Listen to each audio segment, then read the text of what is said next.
Bom dia. Nós vamos estar mais uma vez cultuando a Deus, conversando a respeito da Bíblia, a respeito da revelação de Deus, buscando mais uma vez ampliar o entendimento, a compreensão a respeito desse imenso amor de Deus para com cada um de nós, para com toda a humanidade, e sem acepção de pessoas, mas esse imenso amor que ele tem demonstrado desde a criação do mundo até os nossos dias e aí por toda a eternidade. No Salmo 119, versículo 112, a Bíblia diz o seguinte: inclino o meu coração a cumprir os teus estatutos para sempre, até o fim. Eu inclino, fica algo assim meio contraditório ao contexto geral da Bíblia, quando ela diz que ninguém é justo, ninguém por si só, ninguém busca, ninguém entende, E, na verdade, Paulo, lá em Romanos, tem toda razão sobre isto. O salmista está, digamos assim, dentro da época dele e do que nós chamamos de uma revelação progressiva, o salmista ainda compreendia nesse tempo que o empenho dele, as ações dele é que estavam fazendo com que ele fosse mais achegado a Deus.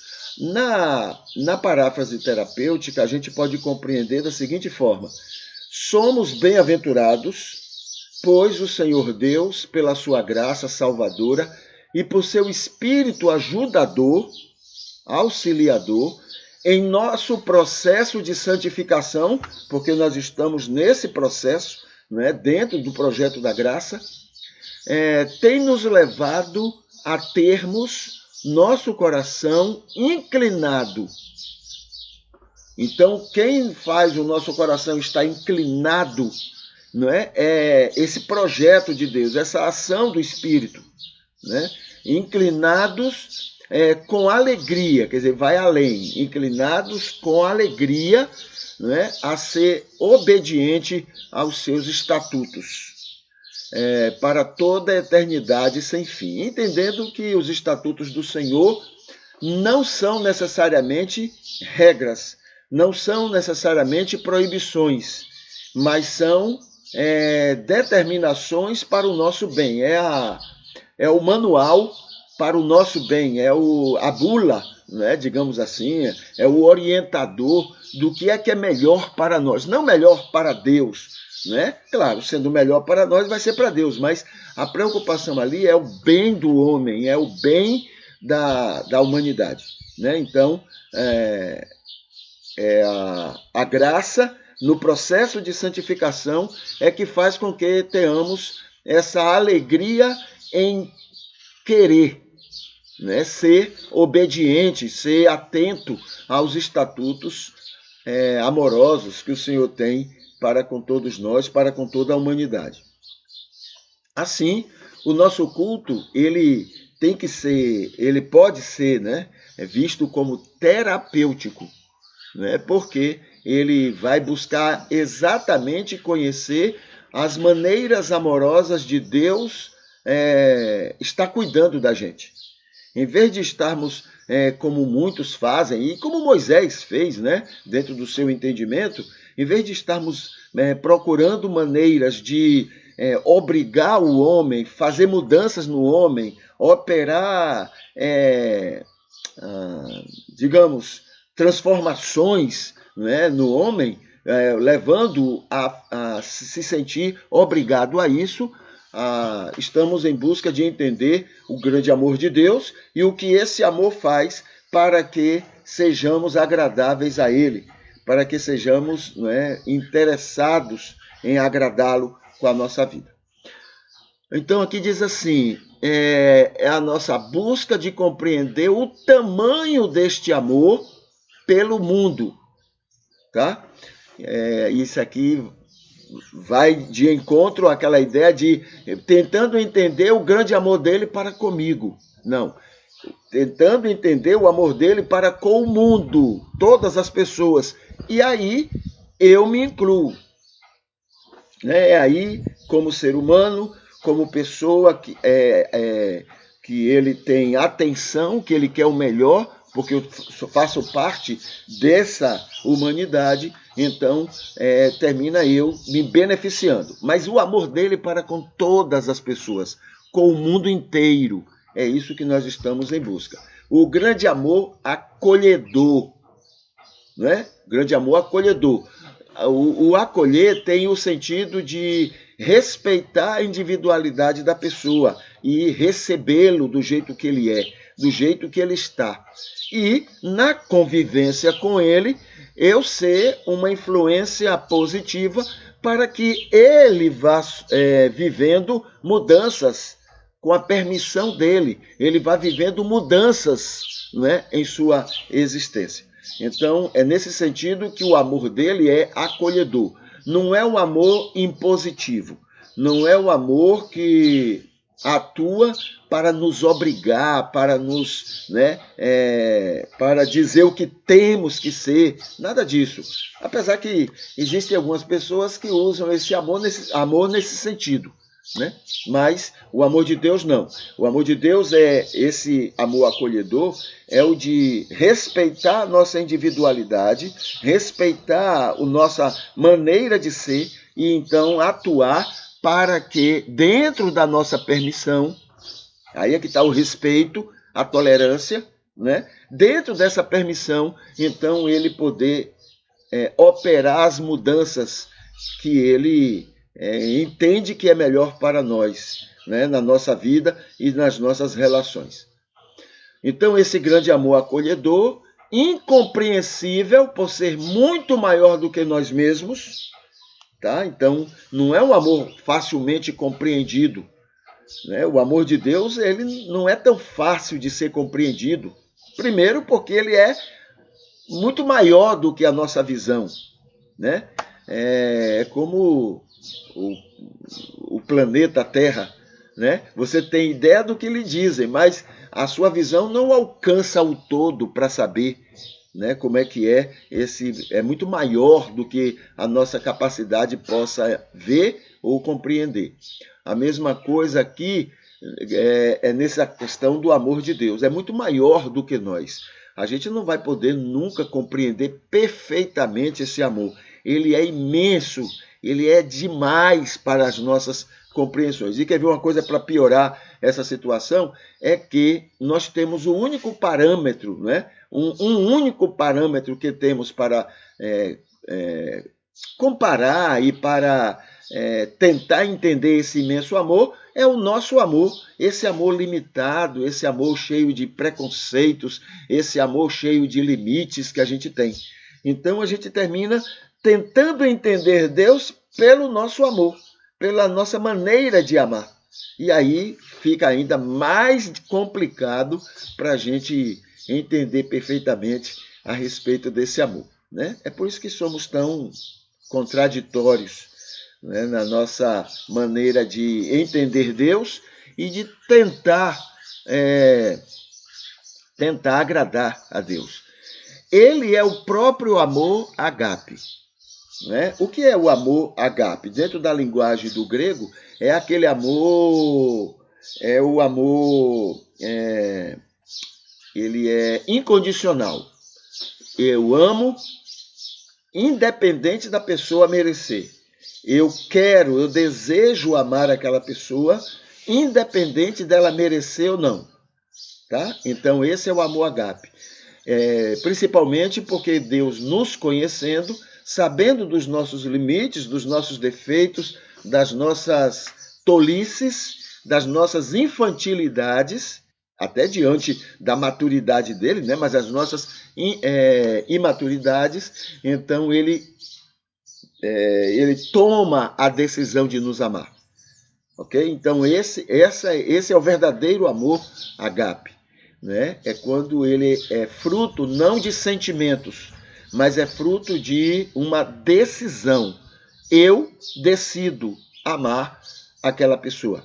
Então, Deus é esse próprio amor incondicional, tá? E aqui eu coloquei incondicional com toda a equidade, né? E equidade é no sentido de quanto mais a pessoa precisa desse amor, mais ele vai se dedicar a essa pessoa. Ele ama a todos, mas aqueles que precisam mais, ele vai se dedicar com mais atenção, com mais carinho, tá? Isso é a equidade. Vamos falar um pouco sobre culto a Deus. Hoje, domingo, a gente conversa sobre culto a Deus, lembrando a casa de apoio. Muito bom dia, irmã Ivete, muito bom dia, Valdenice Lisboa. Muito bom dia a vocês. Que Deus abençoe muito o dia de vocês, tá bom? Deixa eu colocar aqui nos comentários. Então, casa de apoio. A casa de apoio tem algumas marcas que cada domingo eu quero chamar a atenção de uma coisa. E hoje eu queria falar sobre Deus tem usado pessoas nestas conquistas, tá? Nas conquistas para a existência e para a atuação dessa casa de apoio. E aí a gente tem chamado a atenção principalmente, não é, com todo o respeito que a gente tem, com todo o carinho que a gente tem, todo o reconhecimento que a gente tem para o pastor Estevão, né, que é esse grande baluarte dessa casa. É o grande lutador, é o grande... É aquele que está na ativa frequentemente para que essa casa exista e para que tantas pessoas, tantas famílias já tenham sido abençoadas. Junto com o pastor Estevão, a gente tem chamado a atenção para o irmão Valber. Valber é o escudeiro, é aquele que está permanentemente dentro dos limites também do tempo, mas é aquele que desde o início esteve ali colado, disponível, pronto a dar todo o apoio para que o pastor Estevão pudesse desenvolver esse trabalho. Junto com o Valber, outras pessoas também se juntaram. Outras pessoas têm sido bênçãos, outras pessoas têm sido instrumento para incentivo, para apoio, aquele ombro, não é, para confortar, incentivar aqueles que estão à frente dessa casa. Então nós queremos também lembrar essas pessoas e louvar a Deus por todas as pessoas, né? Aí tem diretorias anteriores, diretorias atuais, amigos, colaboradores, pessoas que de uma maneira ou outra estão diretamente envolvidos, né, com esta obra e com os resultados dela na vida de tantas pessoas carentes, de tantas pessoas que têm sido beneficiadas com esse trabalho. Tá bom? Então, esse hoje é o grande exemplo, né, de culto verdadeiro a Deus. Não é o culto da conversa, não é o culto do elogio, não é o culto, aquele culto da bajulação, aquele culto repetitivo, não é isso. Estamos falando do culto verdadeiro, o culto atuante, o culto que faz diferença na vida das pessoas que Deus ama, né? Na verdade, Deus não precisa de bajulação.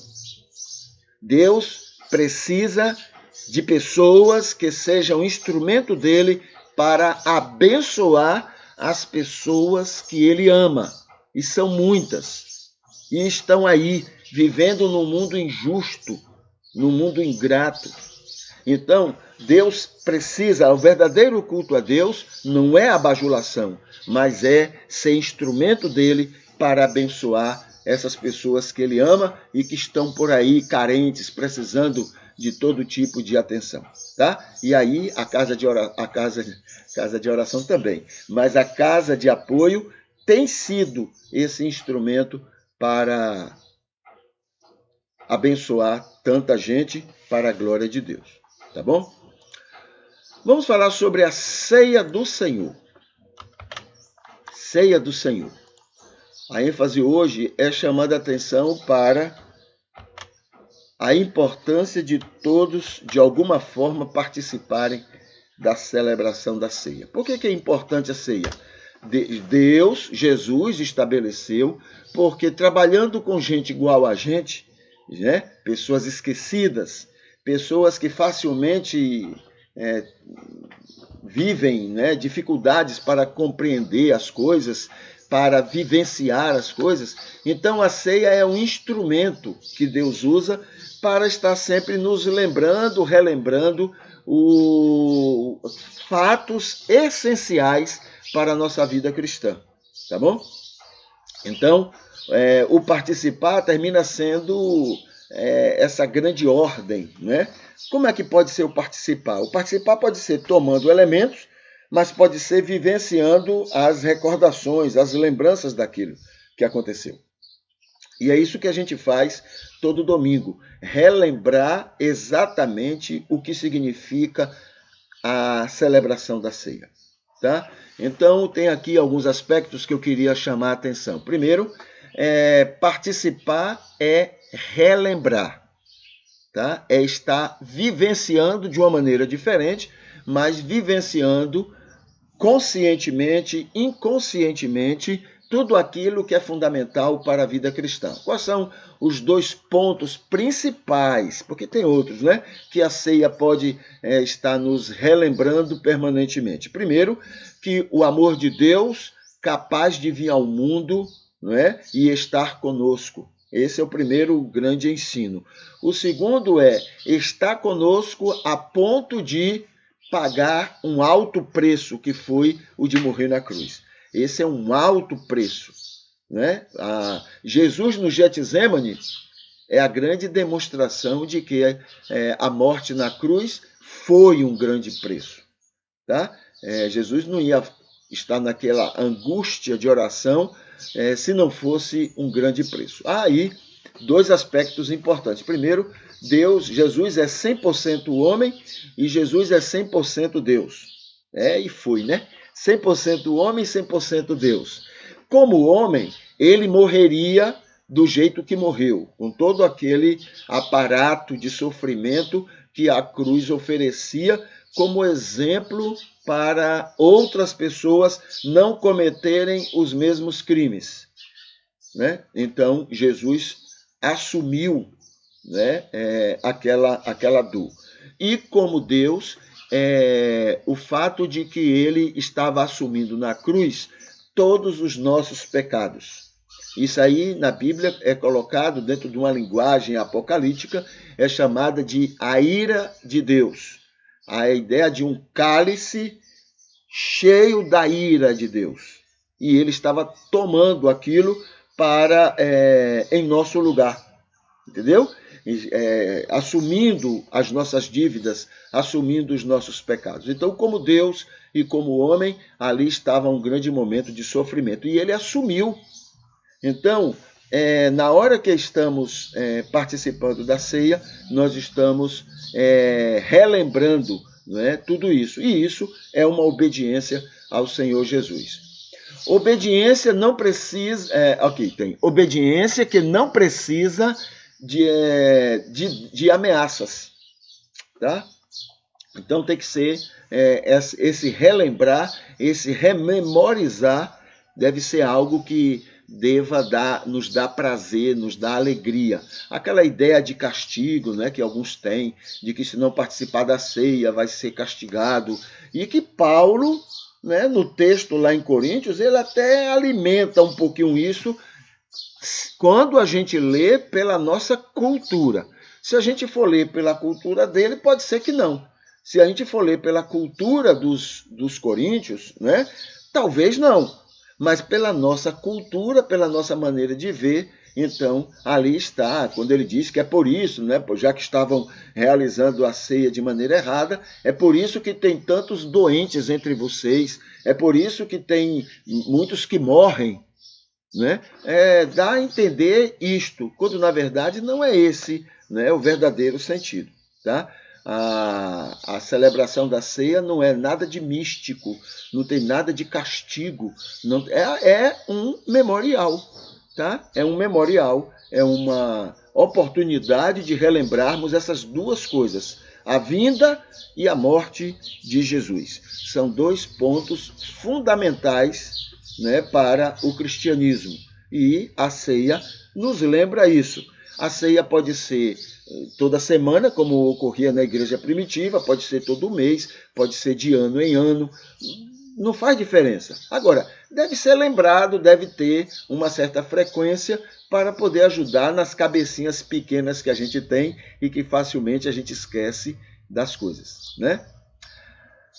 O salvo deve superar todos os obstáculos e buscar obedecer à vivência, né? É por isso que nós damos oportunidade todo domingo, não só para a gente, mas para todos que, né, participam de alguma forma desse momento, quando estamos relembrando a ceia, a celebração da ceia e o significado dela para a vida das pessoas.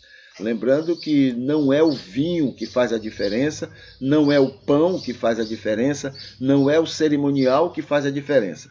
A ceia do Senhor é exatamente a rememorização de tudo aquilo que é fundamental, tá? É esse relembrar. A ceia, o pão, o vinho são instrumentos que são usados na prática da igreja para fazer isso. Mas sem isso, tanto é que pessoas que nem participavam da ceia, né, e eram crentes, e que as igrejas não permitiam que participassem da ceia, ou por um motivo, ou por outro, porque estavam em pecado, uma série de coisas que durante a história da igreja cristã foram inventadas dentro desse espectro de julgamentos e condenações que a gente sempre desenvolveu no nosso meio, né, para tentar fazer a obra do Espírito. Sabe por que as pessoas faziam isso com as outras? Porque queriam que elas se tornassem mais dedicadas, mais servas, mais obedientes a Deus. Ora, essa não é isso que faz as pessoas serem dedicadas e obedientes ao Senhor. Isso é tolice, não é isso que faz. Só o Espírito é quem faz isso. Mas a gente fica nessa tentação de querer substituir o Espírito e a gente então vai inventando castigo, vai inventando leis, proibições, uma série de coisas para poder forçar entre aspas, os religiosos a serem mais, entre aspas, mais religiosos, mais dedicados. Mas é pura invenção, né? A gente faz isso com nossos filhos, não faz? Para poder crescerem, para poder serem disciplinados. Então a gente pensa que a mesma coisa é na vida cristã. Então vamos criar essas proibições, essas disciplinas, para que eles possam crescer, quando na verdade isso é uma obra do Espírito de Deus. Tá bom? Vamos aqui para o texto bíblico. Nós estamos em João, capítulo 4.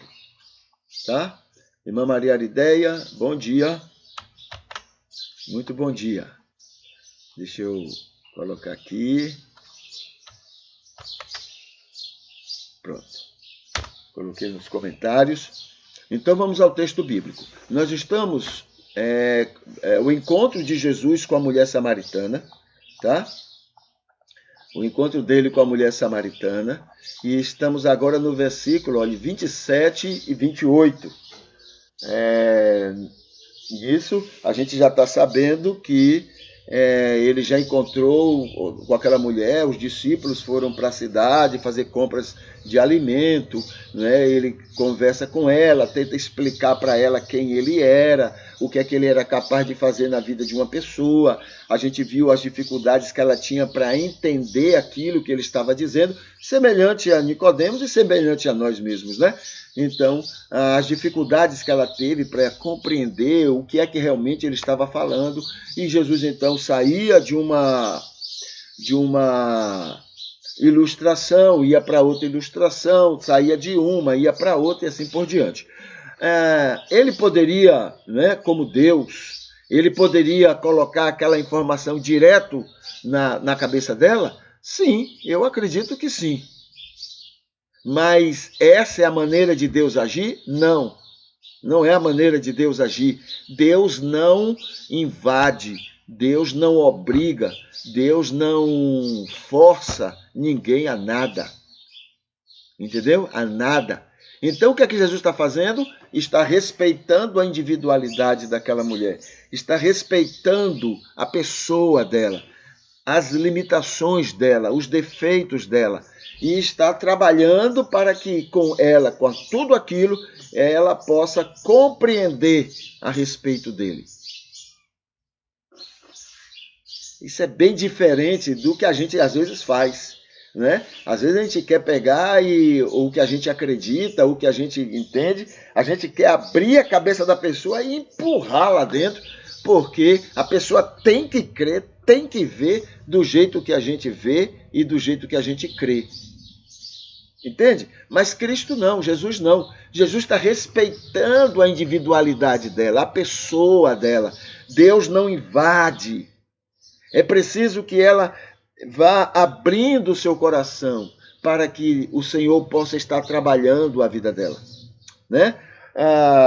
O Espírito Santo pode fazer isso sim. Depois que ela abre o seu coração, o Espírito então vai trabalhar tudo isso, vai iluminar a vida dela. Mas aí não é o caso ainda. Ela ainda não tomou essa decisão, ela ainda não abriu o coração. Ok? Então, Jesus está paulatinamente trabalhando para dizer a ela a verdade a respeito dele e do que ele tinha para oferecer. Tá? Aí vem o versículo 27. E nisto, né, quando ele então, no versículo 26, né, não é só o 26, mas ele está dizendo, olha, vai, chama lá teu marido, inclusive esse marido que você tem não é seu, né? Ele já está mandando que ela vá. Nisto vieram seus discípulos. Nisto chegaram, né, os seus discípulos lá da cidade onde eles foram fazer compras de alimento. Então eles vieram, chegaram seus discípulos e se admiravam de que estivesse falando com uma mulher.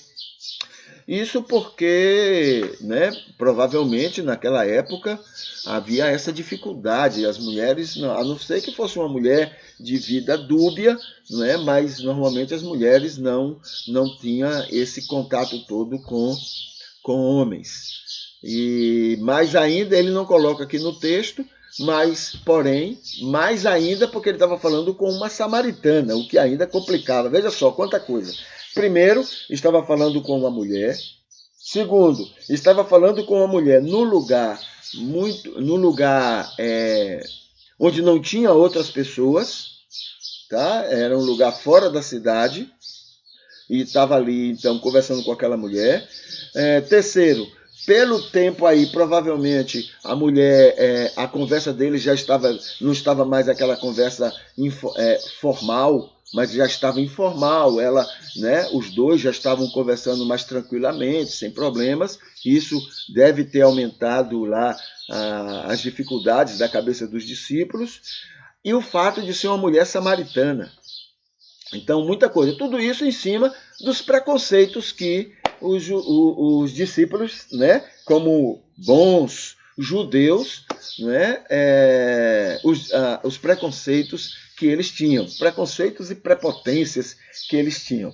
Então eles se assustam, né, ficam ali admirados. Jesus falando com uma mulher, aí diz assim, todavia nenhum deles lhe perguntou, que é que procuras? O que é que você deseja com essa mulher? O que é que você está querendo saber? O que é que você está querendo alcançar? Qualquer coisa dessa. Ninguém perguntou nada.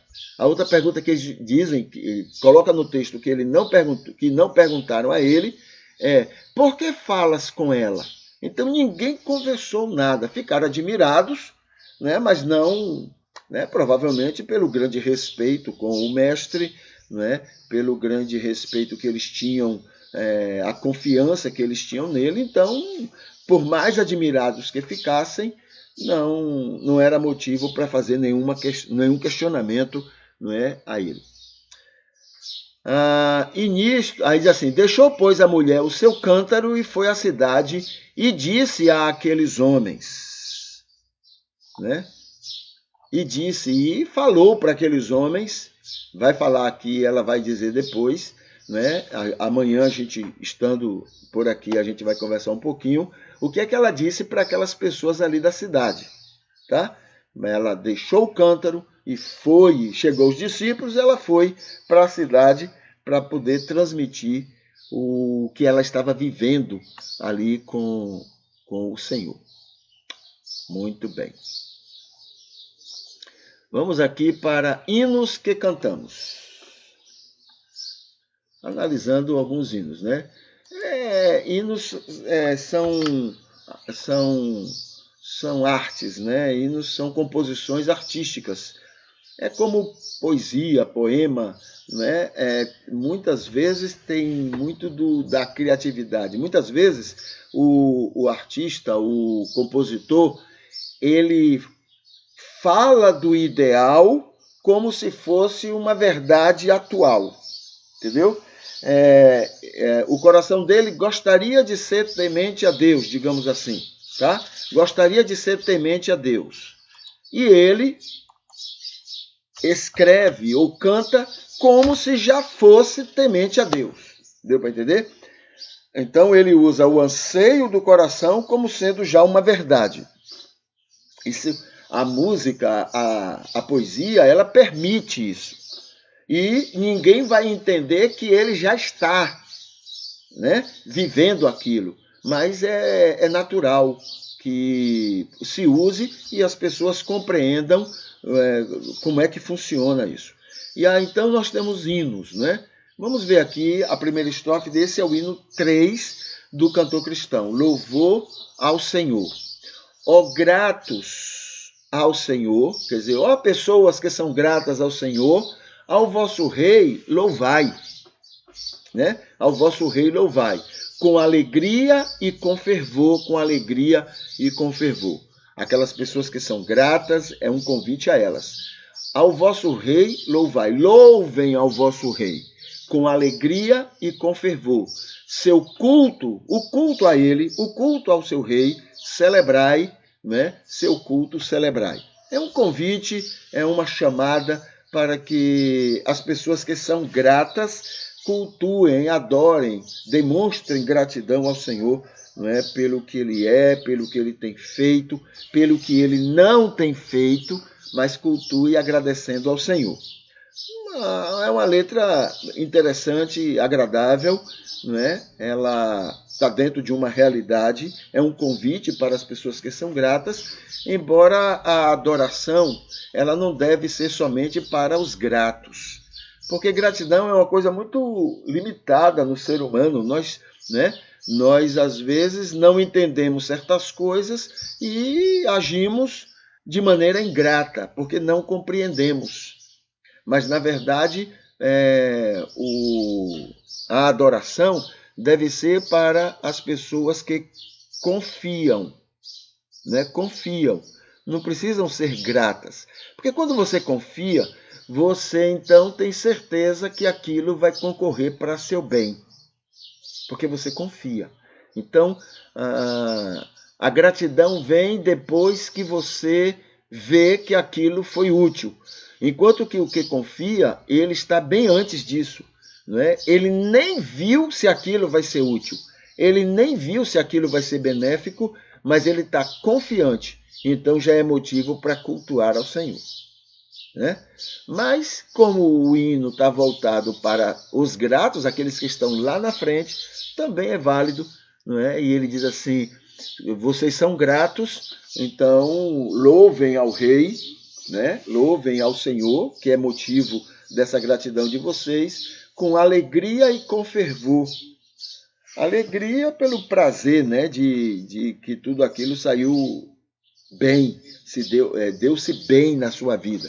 E o fervor é no sentido de você estar, embora alguns acreditem que tem um aspecto misterioso no fervor, de que você está, né? O fervor tem o sentido de você estar focado, tá? De você estar determinado a alguma coisa. Então isso é fervor. Você está focado em fazer aquilo se tornar uma realidade, aquela adoração, aquela ação, alguma coisa que você esteja para fazer em relação ao próprio Deus. Tá bom? Então esse é o hino número 3. A outra parte do hino a gente fala na semana que vem. Sobre Bíblia. Já começamos em outros domingos, né, sobre este aspecto, sobre a palavra de Deus, sobre Bíblia. Deixa eu chamar a atenção aqui para algo aqui que a gente pode hoje destacar. Então, a Bíblia é o livro do cristianismo, tá? No cristianismo, é a única palavra direta de Deus após Jesus. O que mais? Pois ela testifica sobre o Emanuel, Deus conosco, pois ele foi a última e máxima revelação direta de Deus aos cristãos. Agora aqui, o de hoje, a gente chama atenção para o seguinte: pois o Espírito Santo não veio acrescentar ou substituir, mas testificar o que Jesus ensinou. Na verdade, a ação do Espírito é testificar, é clarear todo o texto bíblico. Não só o que Jesus ensinou, mas tudo que há na Bíblia. Tá? Já temos conversado muito de que a Bíblia é composta pela letra e pelo Espírito. O Espírito aí é o Espírito da letra, é a própria revelação. Tá? Então, a letra é a parte humana, é o que os homens escreveram dentro da sua compreensão, dentro dos seus limites, dentro dos seus defeitos. A letra é essa parte. Né? Paulo diz que a letra mata. Por que mata? Porque a letra ela traz todo esse contexto humano de quem escreveu. Tá? Ela traz todos os limites que o ser humano tem para a compreensão de uma revelação tão grande. A revelação é enorme, é algo, né? Falamos do amor de Deus, que é a própria revelação, ela é muito maior do que a gente possa imaginar. Então, a letra é a busca, é a tentativa de colocar no texto bíblico a respeito de algo muito grande, inexplicável. É uma tentativa humana. E aí entra todos os limites humanos, né? Os defeitos humanos. Recentemente eu estava ouvindo um teólogo e outras pessoas, e elas lembrando, a Bíblia ela é altamente preconceituosa. A Bíblia ela ela tem defeitos graves em relação à convivência humana, né? Então, por que a Bíblia tem isso? Porque ela tem a letra. A letra mata, né? A letra é a parte humana. E aí entra todos os defeitos, né, dos seus escritores, todos os limites dos seus escritores. Tá? E enquanto que o espírito da letra, não é exatamente a verdade que a letra, tenta explicar. O espírito é a verdade, é o que realmente é a revelação.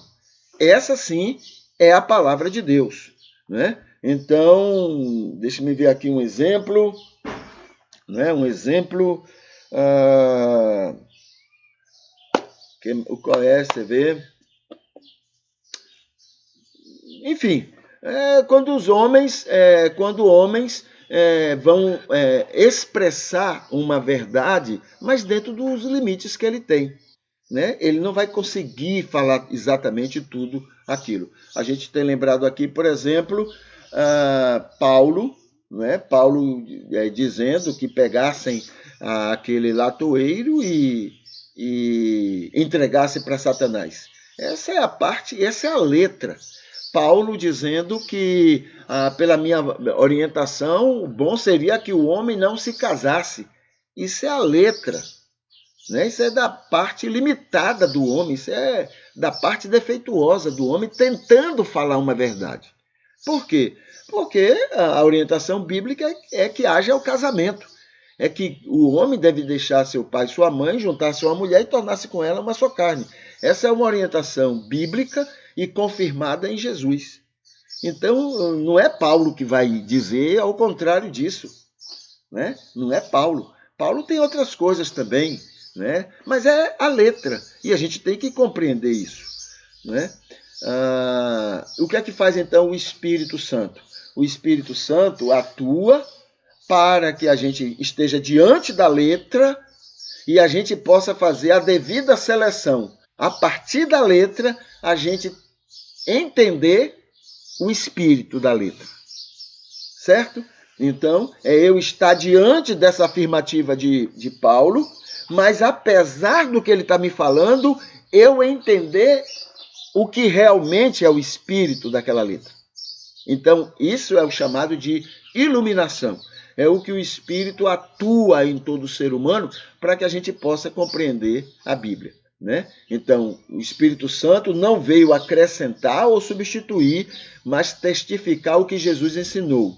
Ele veio testificar, iluminar o que Jesus ensinou e o que todos os escritores bíblicos escreveram, mesmo com suas limitações. Tá bom? Então, o Espírito tem essa função maravilhosa na vida das pessoas e na existência da Bíblia, né, como palavra de Deus.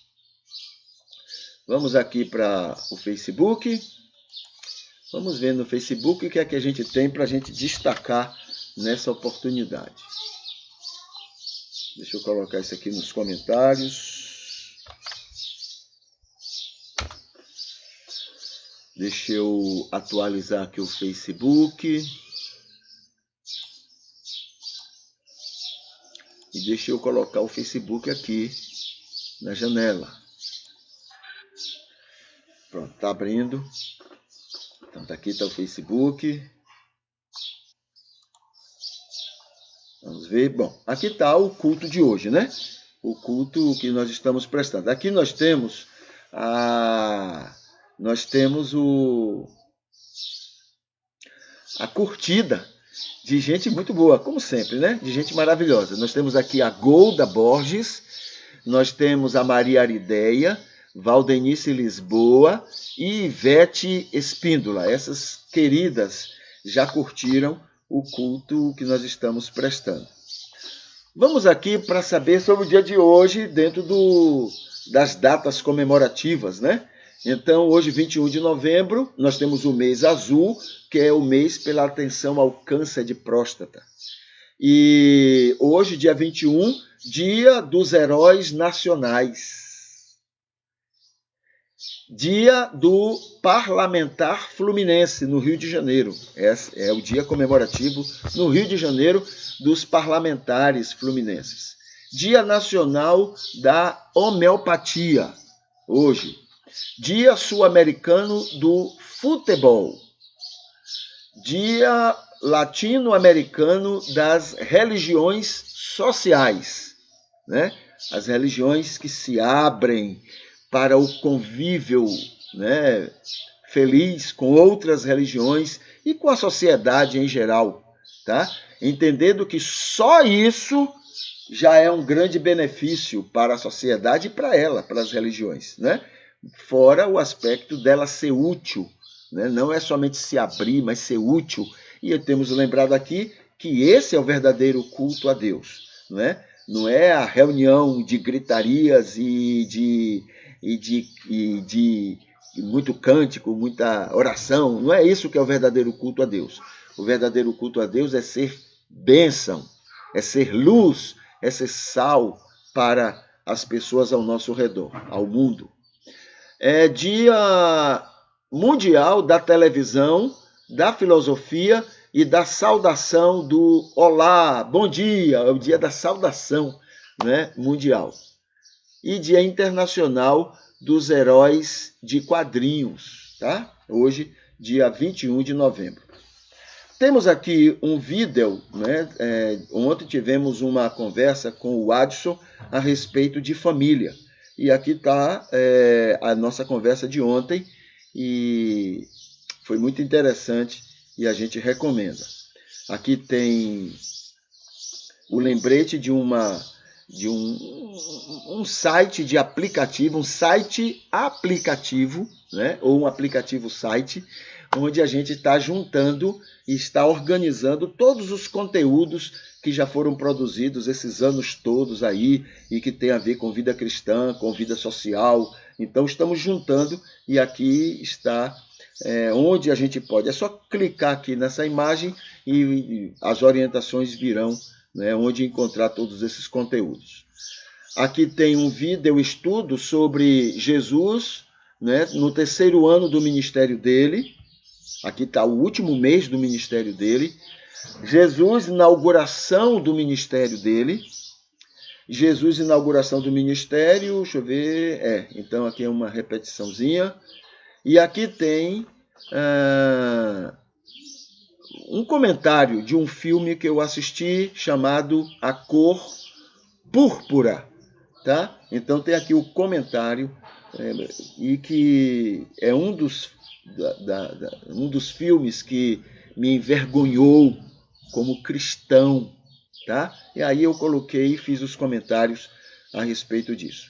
Aqui fala sobre a casa de apoio, né? Aqui é uma reportagem sobre o que a casa de apoio tem feito na vida de tantas pessoas que têm sido alcançadas e beneficiadas constantemente, né? Constantemente.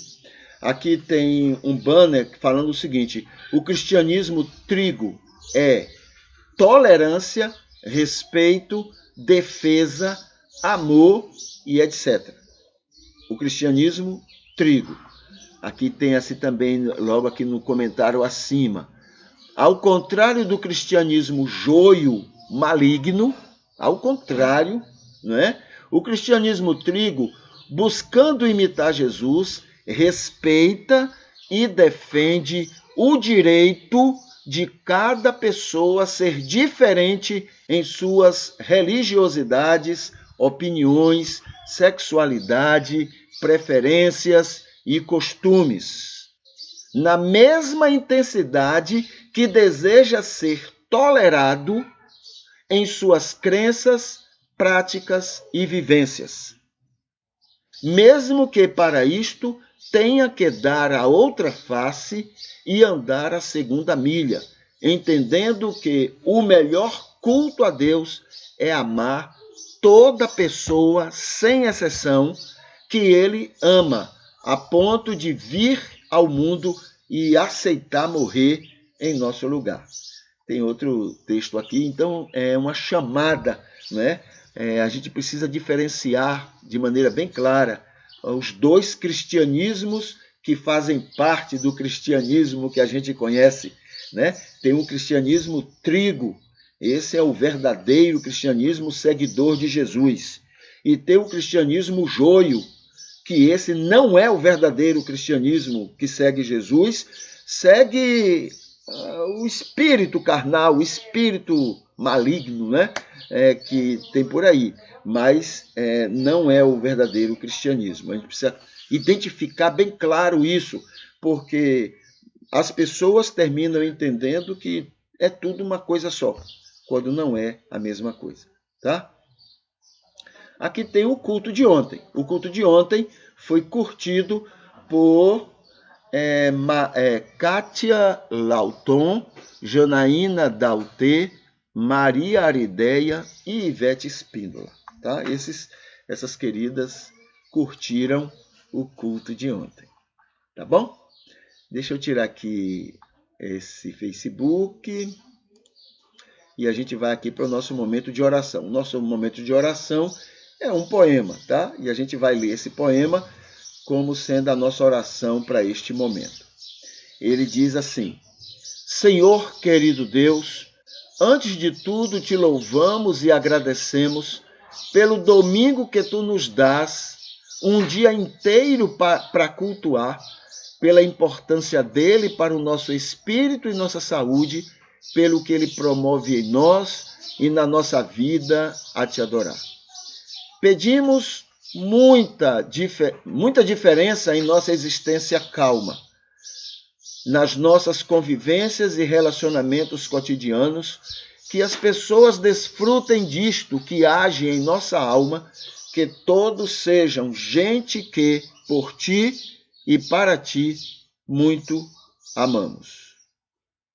Te louvamos pela Casa de Apoio, teu amoroso projeto, por ser uma maneira maravilhosa de te servir e te adorar, pelas pessoas que são alcançadas com este nosso afeto, pelas pessoas que se oferecem para este divino amar. Te agradecemos pelos aniversariantes de hoje. Imploramos por conforto aos enfermos teus amados e te exaltamos por este culto e pelos que assistirem ele, pelos que se oferecem para amigos e sustento dele. Te pedimos, agradecemos e louvamos, confiados somente no nome que Jesus Cristo tem.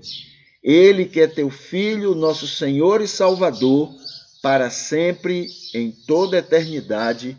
Amém. Então essa é a nossa oração por esse poema, tá? Nos nossos lembretes, a gente vai lembrar o seguinte.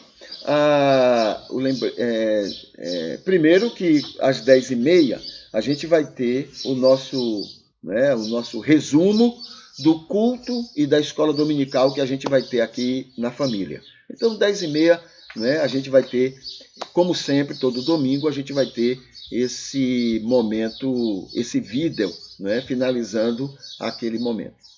No link, na descrição deste culto, no link 10, 11 e 12, você tem informações sobre a Casa de Apoio. No link 3, você tem informações sobre vídeos estudos que nós recomendamos. Tá? São vídeos estudos que nós recomendamos. No link 3. E amanhã a gente vai estar no nosso culto matutino conversando sobre liderança espiritual, tá? Na vida do rebanho do Senhor Deus, tá? O que mais? Aqui nós temos hoje, domingo, é um ótimo dia para repensar sua vida com Deus, tá bom? Repensar sua vida com Deus. Oferecer-se para ser bênção aos outros, indistintamente, tá? Então, hoje é um dia maravilhoso para isso. E, na sua rede social, divulgue que só o Espírito convence, converte e santifica. Ninguém mais consegue fazer isso, nada neste mundo consegue fazer isso. Só o Espírito Santo é quem faz isso, tá? Então, quanto mais a gente confiar nisso, menos tolices a gente vai fazer em relação às nossas crenças e em relação às crenças dos outros. Tá bom? Muito bem, a gente fica por aqui. Eu vou colocar aqui essa musiquinha e a gente vai se despedindo, tá? E que o Senhor continue abençoando cada um neste momento e durante todo esse dia. Então, até mais.